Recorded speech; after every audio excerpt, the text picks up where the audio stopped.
นึกดอกอนุสาก่อนลองអូននឹងបងធ្លាប់តែមិនត្រូវគ្នាអូនកាយឆ្នាំងដាក់បងខ្លាំងណាស់ពុំងារតើអូននៅចាំបានឬទេ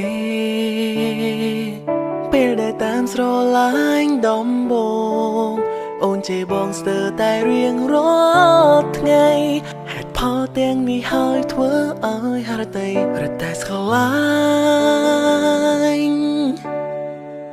អំពើល្អដែលធ្វើដាំងអូនបានឲ្យអូនទន់ចិត្តការព្យាយាមចេញពីដួងចិត្តបញ្ជាំងពីបែងដងពិតថាស្នេហ៍ពេលនេះយើងបាន